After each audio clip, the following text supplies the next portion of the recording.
Morning, everyone. We're continuing in the holy words of the Ramban. And we mentioned yesterday that there's really no room for a person to be misga'eh, to be unruly, conceited and haughty over others, because the ultimate grandeur in this world belongs to Hashem. And the next few days we'll be discussing why it is that nothing that a person really has is a reason for them to gloat and flaunt over others. Says the Ramban, Uvameh yisga eleva adam. For in truth, what is it that a man should be prideful for? What should he be haughty in his heart about over others?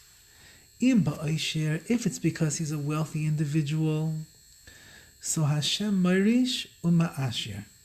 Hashem is the one who makes a person rich and prosperous. Says the Ramban, a very simple antidote to one's gaiva, to their haughtiness.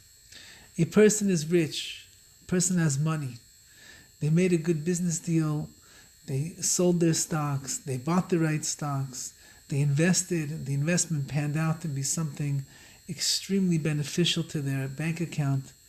They've done all of these masterful things with their business, taken it to new levels, hit a new bar, were able to grow a business that was fledgling into a massive superpower.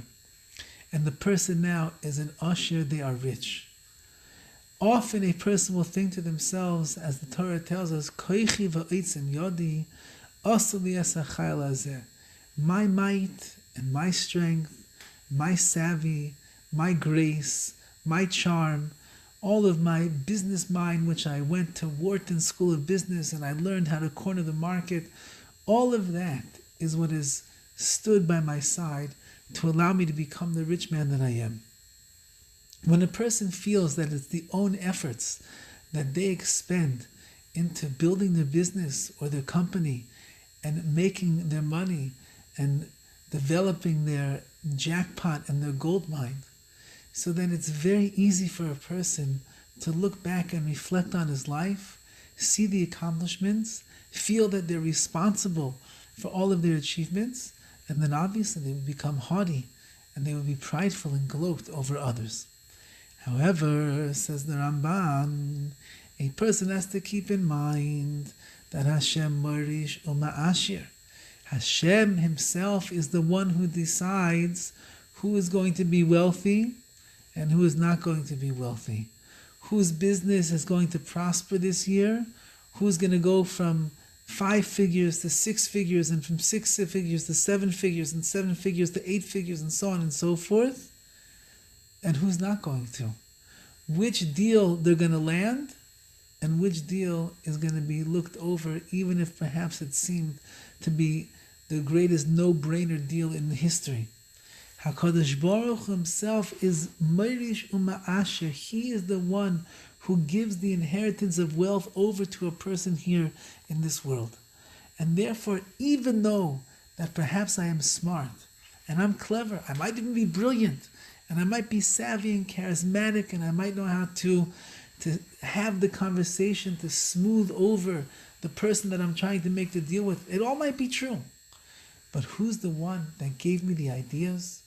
Who's the one that gave the siyata d'shemaya, the heavenly assistance, that this deal is going to go through?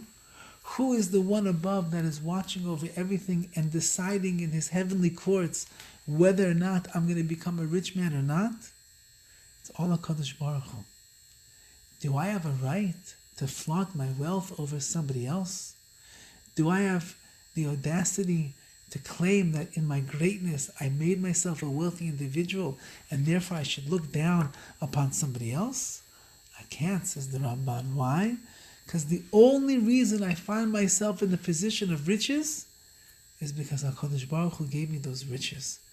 And that means I am to use them for the reasons that they were given to me for, which obviously is to support my family, to support Torah and mitzvahs, to have Rahmanis, mercy on the poor, on the destitute, to make sure that I give tzedakah, to value and to appreciate and to be humbled actually that HaKadosh Baruch has showered me with so many riches, and to make sure that I use them in the right way. Chas v'chalila, God forbid, to flaunt the wealth that Hashem has commissioned me min hashamayim, from the heavens. On the other hand, it should humble me so that I can make myself into a conduit, into a messenger for Hashem, to use the money for the right things here in this world. Wishing everybody a wonderful day in which we use our resources for the sake of heaven. All the best.